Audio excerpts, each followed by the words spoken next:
Shavua Tov. Welcome everyone to Transforming Relationships. This is already part 11 of this amazing series. We're getting unbelievable feedback. Someone from Chazaq, they were in Lakewood on Shabbos, and they were telling me they were just stopped. They said, "Oh, I know you're from Chazaq. We tuned in last week to the series, so we're getting unbelievable feedback." And Rabbi Goas actually said last Saturday night's program that he got a call from Switzerland that someone said that they tune in every single week for this program, and they love learning. Everyone joining about this learning, so everyone should continue sending their feedback and continue tuning into this powerful, amazing series. It's being presented by Chazaq and Chickens for Shabbos and Torah Anytime, and everyone to submit questions to be addressed on this platform to Dr. Lieberman's. Submit them to events@chazaq.org. And okay, so we're gonna start off. Someone asked a question. We started off last time. We asked a question about someone submitted a question about a teenager of theirs. So somebody submitted a question. They said, how does one convince a teenager to do something that is good for themselves? Meaning, let's say physically, you should eat healthy, or maybe spiritually, you should learn, you should daven. Like, how do you? It's good for them, but how do you convince them? Right. Good question. Look, you know what? It's something we touched on last time, I think, and that's that there's only so far you're going to get with the what's until you get into the whys. So, I want, eat healthy, brush your teeth. You want to learn what. At some point, you have to delve more into the why. And it's true with us ourselves, too. When we want to work on a certain midah, or we want to eat better, or whatever it is, we understand sort of the what to do. But when you really get to the why, you create what's called intrinsic motivation. You're that much more motivated to do it. So, I remember hearing years and years and years ago, there was this guy who wanted to lose weight desperately, but just couldn't do it. He tried every single diet on the planet. Lo and behold, his daughter needed a kidney, and he was a suitable match. But being overweight, he was not able to donate. So his daughter, he went on a diet, wasn't even a question, was successful with the diet, lost whatever, 60, 70 pounds to donate the kidney, because he was able to create a value attached to the what. So when you want your child to do something, you want to, first off, I always say, nagging is telling somebody something they already know. It's useless, doesn't do anything. You got to give the person new information. Certainly by modeling, it's a good thing, depending on what it is. You have a very hard time telling your child to do one thing if you are living your life doing the exact opposite, right? I mean, you're sending obviously two mixed messages. So a degree of congruence would be good, and they'll pick up on that. But ultimately, helping the child to appreciate the value and why it is he's doing what he's doing, that creates more of an intrinsic why, and that'll help to motivate him. So take a benign example, like, a kid brushing their teeth. Like I tell my kids, I said, you're not brushing your teeth for me, you're brushing them for you. Yes, I want you to brush your teeth, but the same thing, it's like, relationship with Hashem, is that we're doing it for ourselves. Yes, Hashem wants it too, but we're doing it because it's intrinsically good for us. So when I wanted my kids to brush their teeth and stay away from some sugars, I showed them plenty of proper cartoons on bacteria and sugar, and how they, little cartoons, how they drill away at the teeth. As a matter of fact, I'll tell you something, Robbie, years ago, when I wanted my kids, we were at some barbecue, and the hot dogs were just, what hot dogs are. And I showed him a video of hot dogs, and he never ate a hot dog for 3-4 years. Because if you see how they're made, you don't want to go near it, which is why I refuse to look at the video myself, by the way. So about, 3-4 years pass, and he has a hot dog for whatever reason, and he turns to me and he says, I cannot believe I've been missing this for all these years. But you know what? There is something very powerful about the visual, but the end of the day is modeling is very important in creating, again, that intrinsic motivation. You have to get into the kishkas of the why in order to help move forward the what. Yep, like I remember touching upon the modeling. theme. Like I remember Rabbi Eli Mansouri said that it says in the Pirkei Avos, it says Hu Haya Omer. So he said it's like Hu Haya, you have to put like a comma there. Like first they did it, and then Omer that they advise other people to do it. So like that's what you're saying. That you have That's to, right. I'm sorry, just on that, I want to share something from the personal files.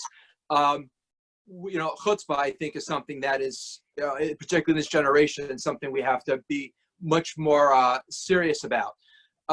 And it's like, and when I talk about parenting, I tell parents that, if chutzpah is, if your kids really understand just how bothered you are by it, then they are going to be much less chutzpahdik. For example, one of my kids came back and they were telling me this story. It's little pictures, I don't know if I can say that word. I don't know, but we'll bleep it out. Anyway, little guy, and for whatever reason, the kids put something on the Rebbe's chair.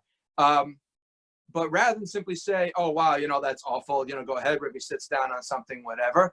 I remember it so well because I was really hungry. My wife made something I was really wanted to eat, but I put on a little bit of a show to show just how disgusted I was by what this kid did.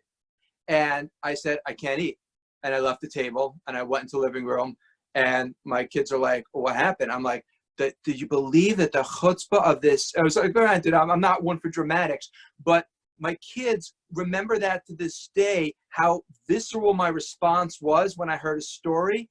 Do you think that they're not going to think twice before they're chutzpah? Which, make no mistake, kids are kids, and I'm not going to say this will fix everything and it's the end all, but in much the same way, if the child comes back, with a bologna sandwich and cheese and a chocolate milk and puts it on the table, you don't say, "How was your day?" You're like, "Hey, what are you doing? What are you doing? What are you doing?" So if that's important to you and the child sees that, chutzpah, whatever it is that you want them to work on, they have to see, feel, and know that this is something that is a value to you and something important to you. And as it goes to the modeling, I said, when your children see that this bothers you, it'll bother them more. Okay, great. And so we want to address that question, but we think that the theme for this particular class, we just had a Tu B'Av, and a lot of people, they daven for others, which is an amazing thing. It's a big time for it's throughout the whole year for shidduchim, but it's a big more of a focus in the world of shidduchim. So maybe we thought that we'd talk about shidduchim for this class. So the first question is just like as a basic question: how does one know if they're ready for marriage? Is there like, okay, just you hit a certain age, okay, no matter where you are in life, it's like, okay, it's a green light. Right. Or so is there maybe there's a sign, a mindset, what's the? Such a good question. So very few people are ready for marriage. Doesn't mean you don't get married. If we're all waited till we were ready, very few of us would actually get married. We're a work in progress. You want to make sure that you're just healthy enough to be able to sustain a relationship. What qualifies healthy, maybe a longer answer, but Lamaisa is, I don't think that a person should wait until they are 100% completely emotionally sound and get 3 stamps of approval as scummers from therapists. It's just again, and not to say that if you don't have some serious issues that you shouldn't take a step back and maybe try to refine it, but certainly I would not wait until a person thinks that. Rather, when we say I'm not ready, you want to make sure that that's not just it's a horror talking out of fear, and that you are legitimately working on and towards something. One of the questions I ask people a lot is, would you marry you? Meaning you want your other half. So when I ask this to the guys a lot, they're like, no, I don't want my other half. It's like, great. So what is it that you'd want to work on in order, to get yourself into that kind of shape where you would want to and be attracted to your other half? And while we are waiting, while we are doing our stylist in terms of dating, by the way, we should also try to be refining and working on ourselves, because whatever shape we get into, Hashem is going to send, just that person that will be able to complement us. we're going to attract to a large extent, exactly what we put out there. So the healthier we are emotionally, not always, but generally the healthier the person we're going to find. A lot of asterisks go there, by the way, because taken out of context, that's going to sound wrong. But Yeah. the reason why it's true in broad strokes, that if you have somebody who's emotionally unwell, let's take all the way on one extreme. Let's say they have sort of a codependent doormat mentality. They're going to be attracted to and be attracted by somebody who will be maybe narcissistic or very dominant, and to vice versa. If a person is very extreme with this sort of disorder, they're going to attract this kind of person because it will sort of help them to be completed. So in that respect, the healthier we are, the healthier our spouse is going to be. Again, in broad strokes, because as we become more healthy, we're less likely to fall prey to somebody who is looking to manipulate us. And we're not going to be as drawn to somebody who we will enable in terms of their behaviors. So on that note, about I'm ready for marriage. I want to get married. So we actually had an event this past week with Rabbi Wallerstein. He was saying, I'll give the 10 seconds version of the story. He said that he went to Rav Steinman's outside, and he said, "Oh, I want to build a building. I'm going to help young ladies in high school and their troubled backgrounds." So he said, like, I want to build this building. So then Rav Steinman said, "Oh, just because you want to build this building, who says Hashem wants you to build this building?" So he's like what? Like, what's going on? So he went 1 year later, the exact same thing. He said, Rav Steinman, like, no, these girls, we need this building. He said, he said, okay, you're already, not only going to get the money for the building, you're going to get it right away. So he said, so Rosh asked, he said, Rashiva, what's the difference? He said, because last year you said you wanted the building, now you need the building. So Rosh related to Rosh, he said, so, like, we can't just say, I want to get married. He said, we have to get to the point where we want to get married. So I'm saying, what's the switch? Like, what? Maybe if you can elaborate, I guess, what is marriage? Like, what's like this? Like, what is this mitzvah? Right. Like that we need to get married? Wow, good, beautiful story. So first is that actually past Shabbos, I met a couple of older Bachram, and they weren't married, and they said, "What's getting in our way?"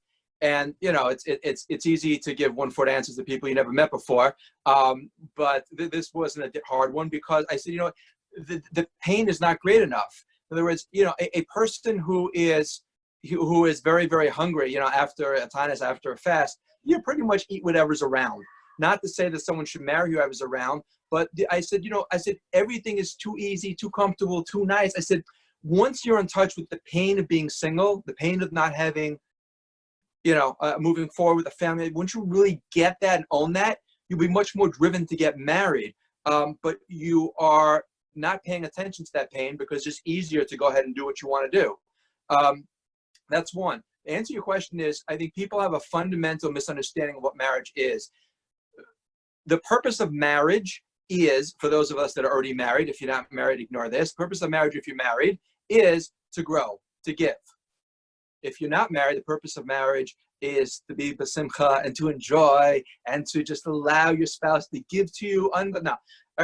So the purpose of marriage is to give and to grow.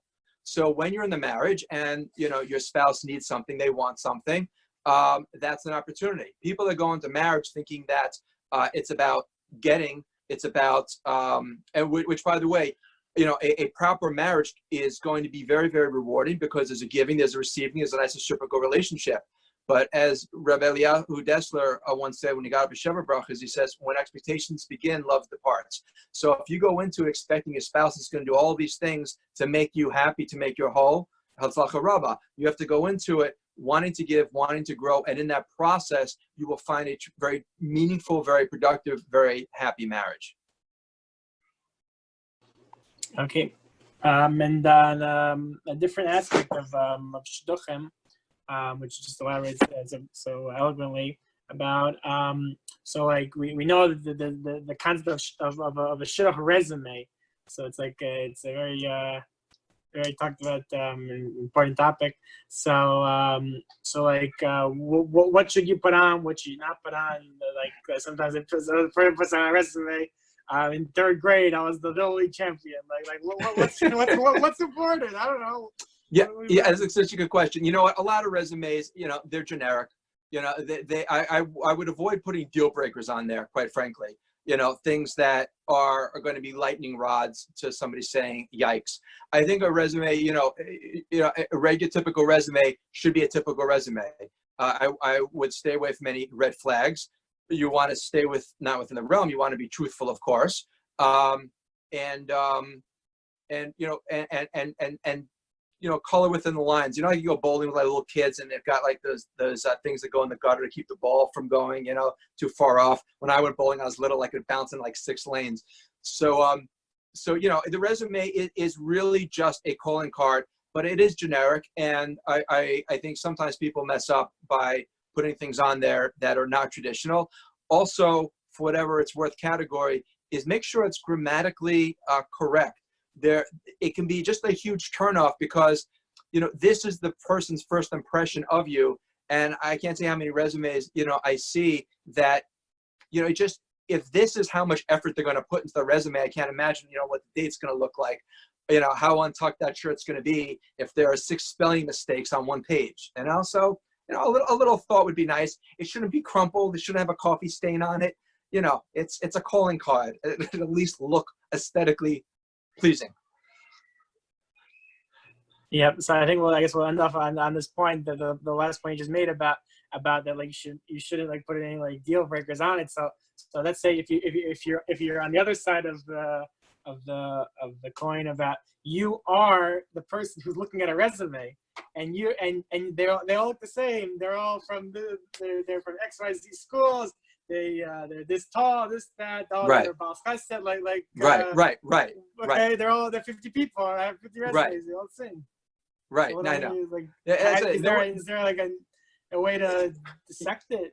So look, I mean, as you know, I do work, for the FBI and reading statements, and I actually have a guy's resume here, a 50-year-old something guy who is certifiably psychopathic. He gave me his resume, and it's pretty much long walks from the beach, a big Baal Chesed, and everything he's not. But it is so, if you know what to look for, it's glaringly obvious.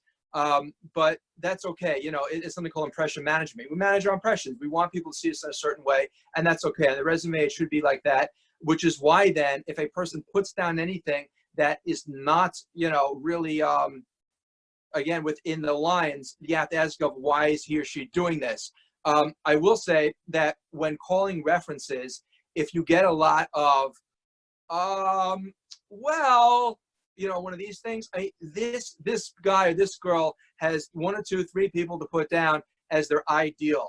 Or if he says, oh, wow, I didn't know why he put me down the resume. It's not to say it's a deal breaker, but it's a red flag that this is the best the person could come up with. A person that says, I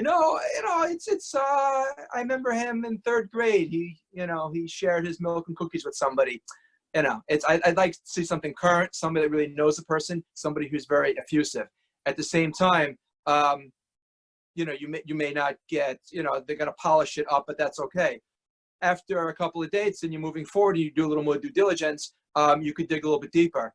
But one of the other things on that point is you don't have to spend, 6 months looking into the guy's next door neighbors, aunts, uncles, cleaning lady to see whether he wants, to do due diligence, look in, and then move forward. By the time you're done dotting I's and crossing T's, the guy got married 6 times already. So,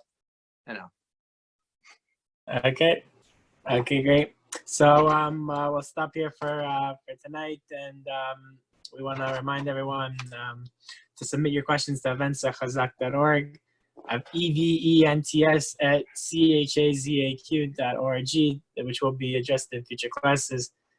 Thank you, Dr. Lieberman.